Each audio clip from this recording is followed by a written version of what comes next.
विशेषकर waste Asia रे एक युद्धपूर्ण बा युद्ध लगी रही कहले अत्युत हेब ना।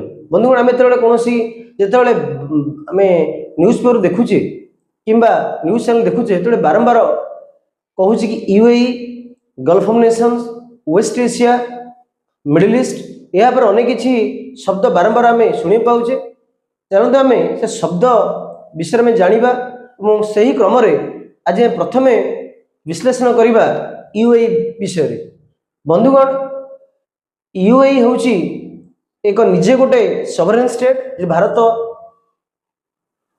अमेरिका इंग्लैंड पाकिस्तान से यूएई गोटे सॉवरेन स्टेट जे कि 7 गोटी इमिरेट्स को नहीं गठित। इमिरेट्स मान इमिरेट्स ओडिया कहले भूखंड राजत्व को यूएई पूर्ण नाम हूँ यूनाइटेड अरब इमिरेट अर्थ 7 गोटी भूखंडर एक संघ कहले अत्युत हेब ना यूएई को। तेज 7 गोटी भूखंड कौन कौन इमिरेट्स कौन रही ना प्रथम हूँ आबुधाबी जी राजधानी, द्वितीय दुबई, तृतीय शाहजहां, चतुर्थ आजमान, देन एआई क्वेन, रास एआई खैमा, देन लास्ट को फ्यूजरिया।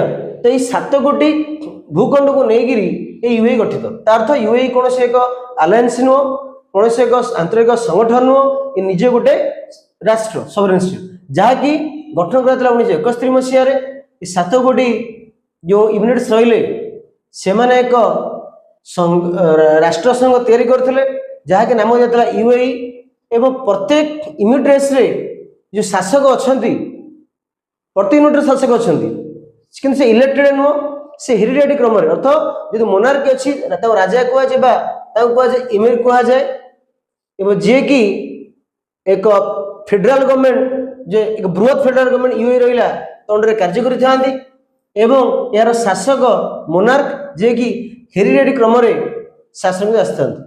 बंधुगण ये जानिले किपरि भाव यूएई एक कौन सी अलायंस नुह कौन सी संगठन नुह यह एक निज एक राष्ट्र 7 गोटी भूखंड इमिरेट्स को नहीं यह गठित। बंधुगण आप देखिपे ये हूँ यूएई रो मैप जो कि 7 गोटी 7 गोटी भूखंड को नहीं यह गठित होइछि। वर्तमान समय ए गुरुत्व बहन करुछि